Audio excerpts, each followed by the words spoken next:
Chers élèves, bonjour à tous et à toutes.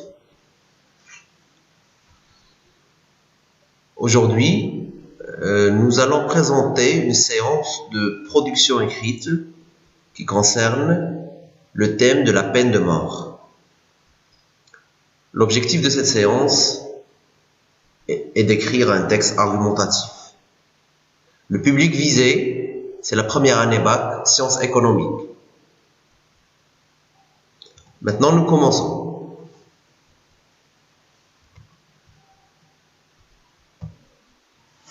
Alors, pour mener à bien cette séance, nous allons suivre le plan ci-dessous.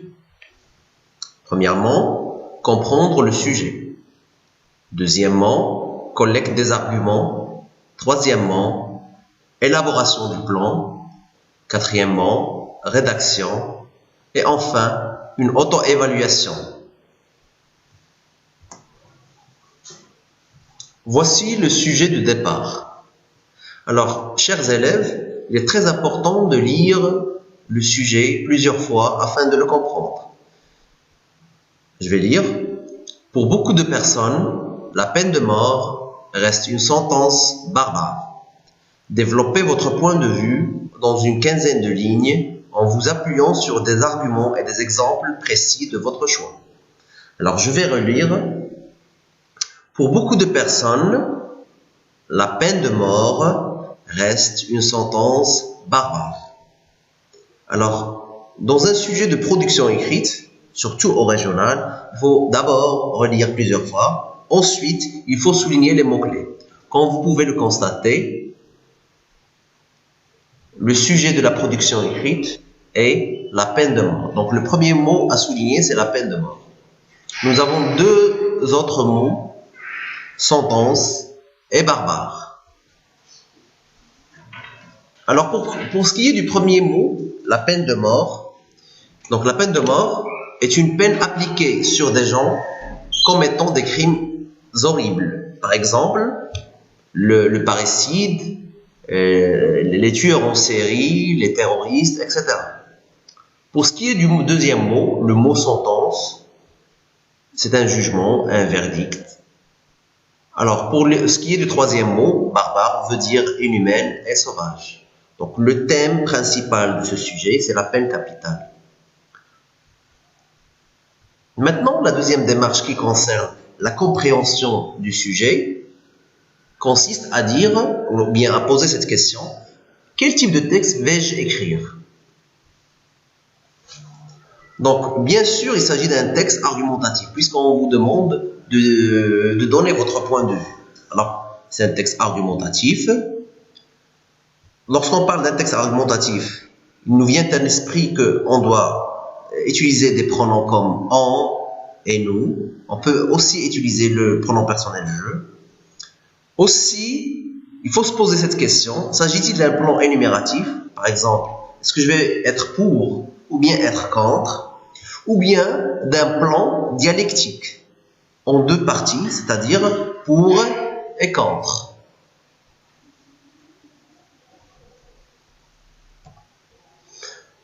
Maintenant, la deuxième étape, il s'agit de collecter les arguments, de connaître, de chercher les arguments qui vont me servir dans ma réflexion.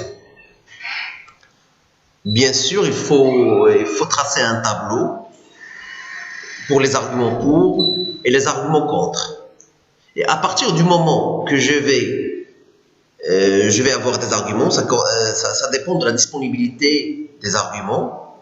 Donc, je vais choisir mon plan. Alors, voici quelques exemples d'arguments.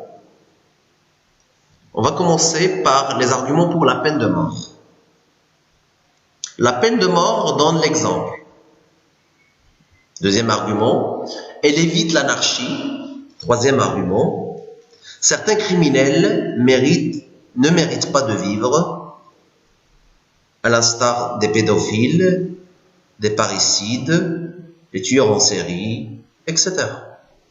Bien sûr, il existe beaucoup d'arguments en faveur de la peine de mort, mais j'ai essayé de donner 3 arguments pour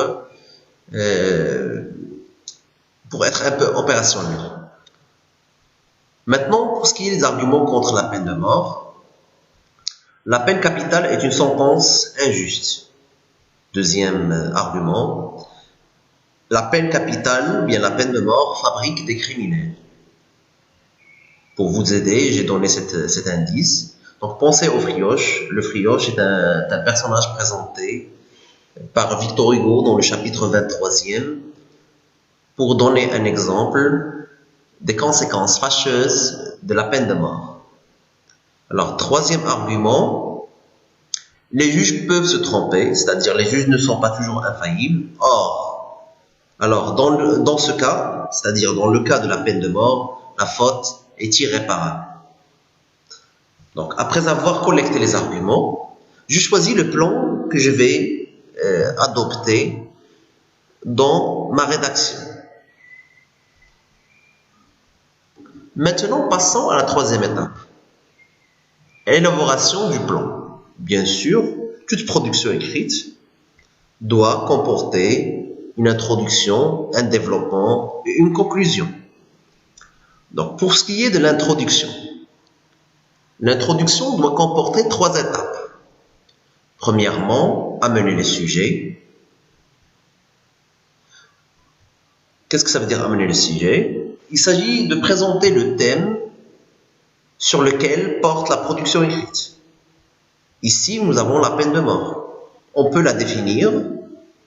On peut aussi partir du général vers le particulier, ou bien l'inverse. Donc, beaucoup de méthodes.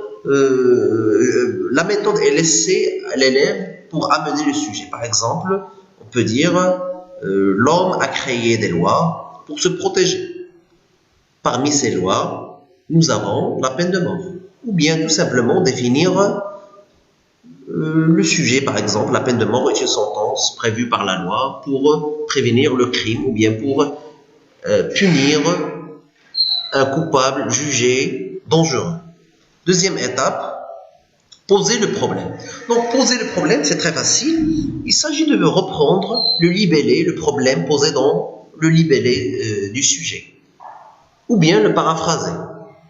Troisième étape consiste à annoncer le plan. Annoncer le plan, c'est dire d'une manière un peu directe qu'est-ce qu'on va aborder dans le développement. On peut le présenter sous forme de questions comme celle-ci. Est-ce que cette idée est juste? Ou bien, dans ce qui va suivre, on va essayer de développer notre point de vue concernant cette problématique. Maintenant, le développement. Donc, ce qu'il faut retenir, chers élèves, c'est que un développement commence obligatoirement par une idée directrice. Qu'est-ce que ça veut dire l'idée directrice? C'est une thèse, c'est une idée générale qui annonce l'orientation de mon argumentation. Ça veut dire, est-ce que je serai pour ou bien contre? Après, par exemple, je vais donner un exemple, idée directrice. En vérité, la peine de mort reste une sentence inacceptable, injustifiable, eu égard à une panoplie de motifs. Ou bien si je suis contre, je vais dire indiscutablement, la peine de mort demeure une sentence juste, justifiable, acceptable pour plusieurs raisons. Par la suite, je vais essayer d'introduire le premier argument.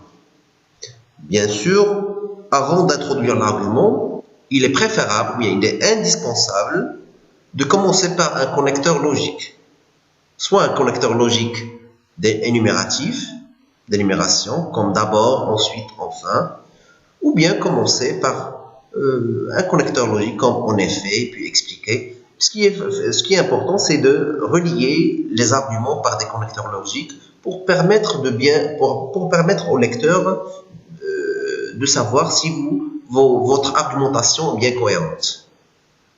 Alors, nous avons dit, premier argument, plus explication ou bien illustration. Explication, par exemple, la cause, la conséquence, le but. L'illustration, il s'agit d'un exemple pour renforcer l'argument et le rendre plus convaincant.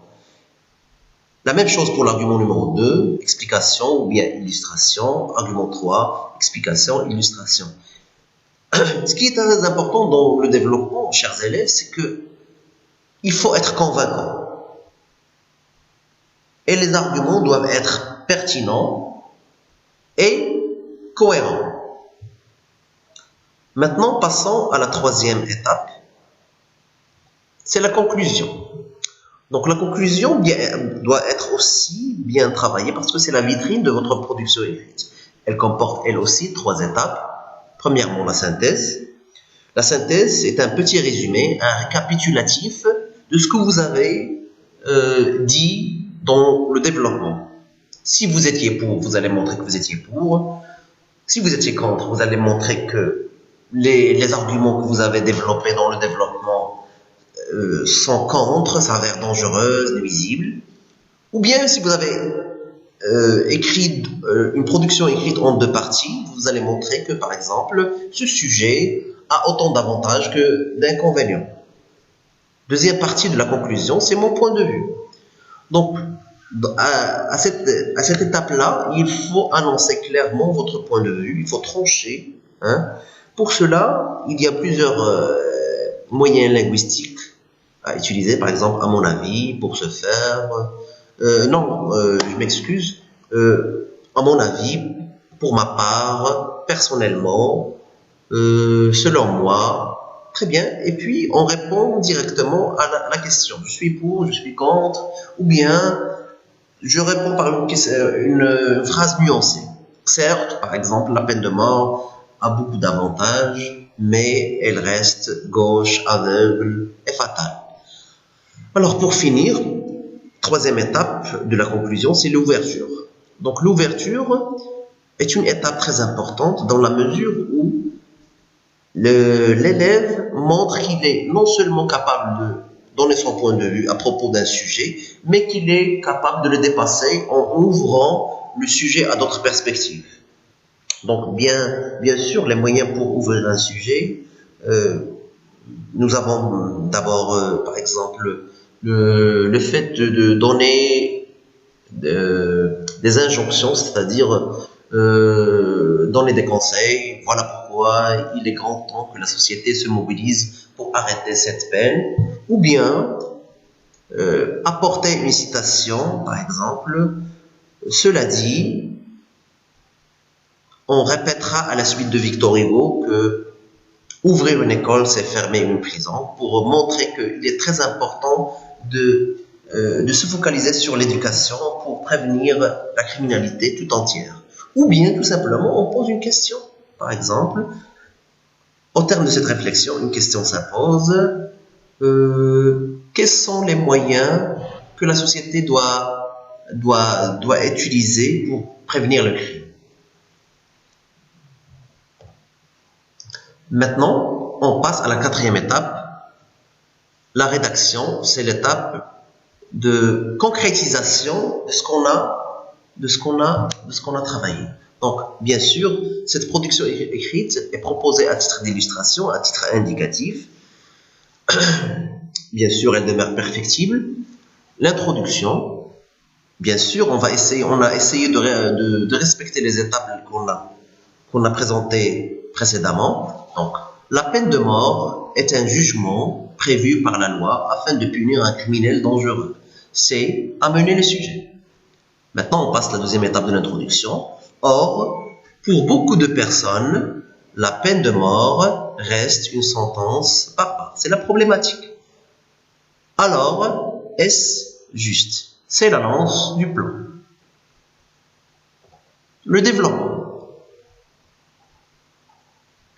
Bien sûr, la peine capitale demeure un jugement inacceptable pour plusieurs raisons. C'est l'idée directrice. Dans cette idée directrice, on a montré qu'on est contre la peine de mort. On est d'accord avec la citation de départ.